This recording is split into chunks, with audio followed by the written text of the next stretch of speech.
أشهد أن لا إله إلا الله وحده لا شريك له وأشهد أن سيدنا ونبينا محمدا عبده ورسوله المبعوث رحمة للعالمين. اللهم صل وسلم وبارك على سيدنا محمد وعلى آله وصحبه أجمعين. قال الله تعالى في كتابه الكريم: أعوذ بالله من الشيطان الرجيم. بسم الله الرحمن الرحيم. يا أيها الذين آمنوا كتب عليكم الصيام كما كتب على الذين من قبلكم لعلكم تتقون. Al-Baqarah 183 al-ayat 180. Yang kami hormati para alim, para ulama, para masyayikh, wabil khusus Jumadan Al-Ustaz Mujahidin SPDI selaku guru Madrasah Diniyah Yayasan Pondok Pesantren Maziatul Ilmi. Yang kami hormati Bapak Muhammad Lazim SPD, juga sama tenaga pengajar atau pengasuh yang ada di Yayasan Pondok Pesantren Maziatul Ilmi. Anak-anak sekalian, santriwan santriwati yang dimuliakan oleh Allah Subhanahu wa taala. Pada kesempatan sore hari ini tidak ada kata yang pantas kita ucapkan kecuali marilah kita bersama-sama memanjatkan syukur kita kehadirat Allah Subhanahu wa taala karena kita pada sore hari ini diberi oleh Allah Subhanahu wa taala kesehatan jasmani rohani sehingga anak-anak sekalian bisa melakukan aktivitas. Yakni yang pertama, anak-anak saya doakan mudah-mudahan iso poso 30 hari. Amin. Yang kedua kalinya, anak-anak mudah-mudahan diberi kesehatan dan bisa sampai mengikuti hari raya Idul Fitri 1443 Hijriah atau tahun 2022 Masehi. Salat dan salam semoga tetap tercurahkan kepada beliau baginda Rasulullah Muhammad sallallahu alaihi wasallam, Nabi akhir zaman, Nabi yang menjadi idola kita, yang merubah tatanan dari zaman jahiliyah menuju ridha Allah Subhanahu wa taala yang agama Islam. Anak-anak sekalian yang cintai dan saya banggakan, santriwan santriwati Yayasan Pondok Pesantren Maziatul Ilmi yang berbahagia. Saya ngomong sedikit. Halo. Saya ngomong sedikit, anak-anak jangan bicara sendiri. Halo. Ya. Pertama, orang itu punya benteng. Jadi orang itu punya benteng apabila orang itu yang pertama selalu mau membaca Al-Quran. Dalam kondisi apapun anak-anak harus mampu dan mau membaca Al-Quran. Bukan hanya membaca, tapi syukur-syukur anak-anak ini bisa mempelajari isi dan kandungan Al-Quran. Ini yang pertama perlu anak-anak pahami. Karena baca Al-Quran itu termasuk bagian dari manusia yang dirindukan oleh surganya Allah Subhanahu wa taala. Itu yang pertama. Yang kedua adalah menjadi benteng manusia dari godaan setan. Itu adalah orang-orang yang selalu ikut serta kegiatan di masjid. Anak-anak juga senang kegiatan masjid. Moga-moga dengan kegiatan di masjid, di pondok pesantren, itu menjadi benteng anak-anak ini menjadi orang yang selalu dijauhkan dari godaan setan. Yang ketiga adalah anak-anak itu bisa dijauhkan dari godaan setan apabila anak-anak ini selalu dalam hidupnya itu selalu mengingat kepada Allah atau zikrullah. Zikir mengingat Allah Subhanahu wa taala ini bagian terpenting dalam kehidupan kita agar kita dijauhkan dari godaan setan. Karena dalam puasa ini anak-anak itu disuruh yang pertama mungkin mengatakan Al-Quran.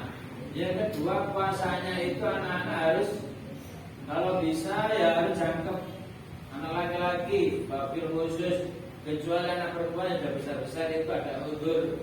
Karena perempuan itu gak bisa direni garung lanang. Sebab di situ ada tamu yang datang namanya menstruasi. Itu adalah yang gak bisa ditinggalkan dan itu memang sudah udzur syar'i yang nggak bisa enggak bagi wanita. Tetapi anak-anak sekalian yang perlu digarisbawahi dalam puasa ini ada sedikit cerita. Ya, aku akan cerita sedikit dan ini sering saya ceritakan. Kenapa orang Majusi itu ketika ada datang bulan Ramadan lalu anaknya ini dilarang makan di tengah jalan? Karena yang diwajibkan puasa ini bukan orang Majusi tapi seorang yang mengaku diri sebagai seorang mukmin.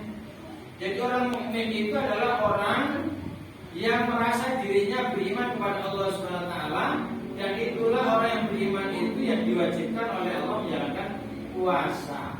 Makanya di Quran surah Al-Baqarah kutiba alaikumus syamu kama kutiba alal ladzina min qablikum la'allakum tattaqun. Ya ayyuhalladzina amanu, di sini ada kalimat orang yang beriman. Lah tadi orang Majusi itu gimana kok? Bapaknya itu melarang anaknya. Nah, kon ojo mangan sembarangan, iki mono wulane wong muslim wong mukmin. Kon nek mangan ojo ketok-ketok ngono iku. Akhirnya seorang Majusi ini dibimbingkan oleh seorang alim. Orang Majusi ini meninggal dunia, dan ketika meninggal dunia itu ternyata sudah membaca 2 kalimat syahadat, dan dia termasuk mati dalam keadaan iman. Apa yang terjadi? Ketika itulah seorang alim memimpikan orang ini masuk surganya Allah Subhanahu wa taala. Lalu Allah bilang kepada malaikat, ya malaikat la taqrabu al-majusi. Para malaikat, jangan sampai kamu meninggalkan orang Majusi yang telah menghormati bulannya seorang mukmin atau seorang muslim. Artinya apa kesimpulannya? Anak-anak itu ketika tidak puasa bagi wanita tidak boleh sembarang makan di hadapan orang yang melakukan puasa. Ojo suwe-welo. Karena apa? Itu adalah pendidikan yang kurang baik. Yang terbaik bagaimana? Wanita misalnya makan harus nyingit-nyingit, betul ya? Nyingit-nyingit itu mengumpat istilah. Nah, ini pelajaran yang beragam bagi anak-anak sekalian, bagi perempuan lebih khusus, apalagi anak-anak yang besar itu harus poso sampai nutup sore. Hari cilik umur 5 poso beduk sih penting. Ya. Tapi hari cilik biasa dipadakno arek. Betul. Ya, ini pendidikan yang terbaik. Makanya anak-anak moga-moga diberi kekuatan oleh Allah bisa menjalankan puasa 1 bulan penuh, yakni besok kita merayakan 1 Syawal 1443 Hijriah 2022 Masehi dengan sempurna, dan moga-moga puasa kita diterima oleh Allah Subhanahu wa taala menjadi puasa yang bisa awal rahmatun wa awsatuhu maghfiratun wa akhiruhu itqum minan nar. Yang terakhir adalah kita insyaallah moga-moga sampai kabeh dibebaskan dari nerakanya Allah Subhanahu wa taala. Amin ya rabbal alamin. Ini mungkin sedikit yang disampaikan dalam rangka menjelang buka puasa pada hari Kamis tanggal berapa itu? Tanggal 28 April tahun 2022. Mudah-mudahan anak sekalian mendapat rahmat, mendapat pertolongan maupun dari Allah Subhanahu wa taala. Dari saya pamit, apabila ada yang kurang berkenan mungkin pamit sebagai ketua yayasan pesantren Majalah Ilmu ini. Ada yang kurang berkenan mungkin baik mengenai tempat atau mungkin hidangan, baik yang saya sengaja atau tidak, pamit dan Yuli nyuwun agunging pangapunten dan minta maaf yang sebesar-besarnya. Akhiri wallahu muwaffiq ila aqwamit thoriq. Assalamualaikum warahmatullahi wabarakatuh.